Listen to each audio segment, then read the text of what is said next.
Have you ever wondered what would happen if you just stopped eating bread? For one whole week? Well, I did. And let me tell you, the results were not what I expected. I'm a pretty average eater.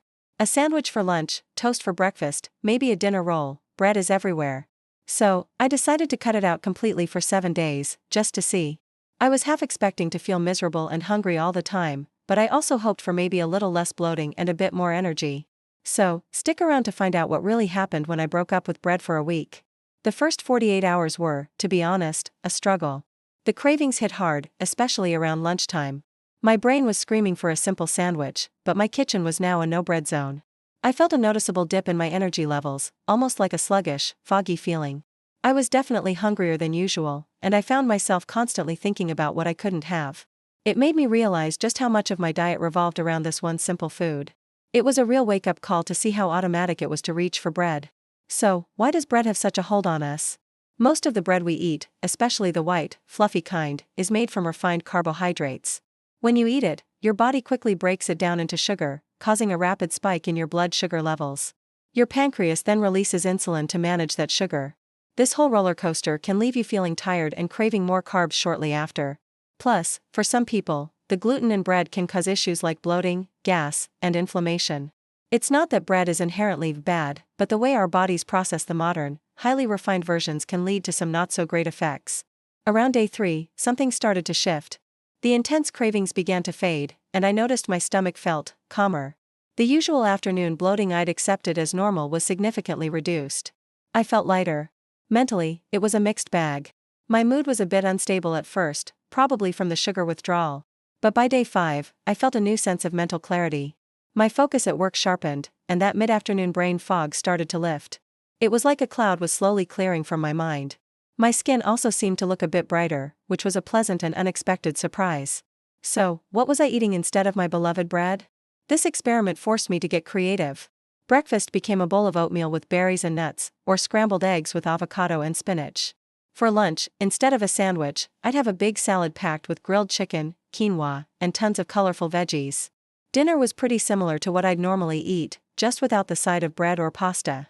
Think baked salmon with roasted sweet potatoes and broccoli. I was eating real, whole foods, and I was surprisingly full and satisfied. It wasn't about restriction, but substitution. Let's get a little scientific. When you cut back on refined carbs like bread, you help stabilize your insulin levels. Instead of those crazy peaks and valleys, your blood sugar stays more even, which leads to more consistent energy and fewer cravings. This can also encourage your body to burn stored fat for fuel. For your gut, giving it a break from gluten and processed flour can reduce inflammation and support a healthier microbiome, which is why I was likely feeling less bloated. A happier gut often translates to better digestion, a stronger immune system, and even an improved mood. It's all connected. By day 6 and 7, I was really feeling the benefits. I stepped on the scale and was surprised to see I'd lost about 3 pounds. Now, a lot of that was likely water weight that my body was holding on to because of the carbs, but still. The biggest change, though, was my energy. I was waking up before my alarm, feeling rested and ready to go. That afternoon slump? Gone. I felt consistently energized throughout the day, without needing that 3 p.m. coffee. My sleep felt deeper, and my mind felt sharper than it had in a long time. Now for the unexpected side effects. While the improved digestion was a huge plus, the initial withdrawal was no joke. I had a mild headache for the first couple of days, and I was definitely a bit grumpy. It really showed me how much my body was accustomed to that quick sugar hit from bread. The most surprising thing, however, was how my taste buds changed. By the end of the week, an apple tasted incredibly sweet. My appreciation for the natural flavors of whole foods grew immensely. It's like my senses were recalibrated. What do the experts say about all this? Most nutritionists agree that cutting out highly processed white bread is a positive step for health. It's often referred to as an empty-calorie food because it offers little nutritional value.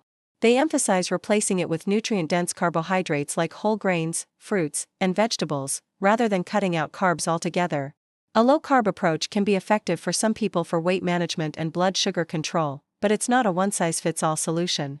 The key, as always, is balance and focusing on whole, unprocessed foods. So, after a full week, what's the verdict? Will I ever eat bread again? Honestly, yes, but my relationship with it has completely changed. This experiment taught me how much my body is affected by what I eat, especially processed carbs. I'm no longer going to mindlessly eat bread every single day. I'll save it for when it's really worth it, like a fresh sourdough loaf from a local bakery.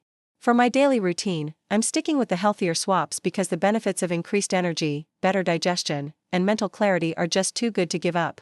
If you're thinking of trying this, my advice is to focus on what you can eat, not what you can't.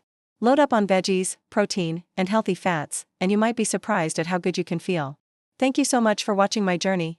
If you enjoyed this video or found it helpful, please give it a thumbs up and hit that subscribe button for more content like this. Let me know in the comments if you've ever tried cutting something out of your diet and what your experience was. See you in the next one.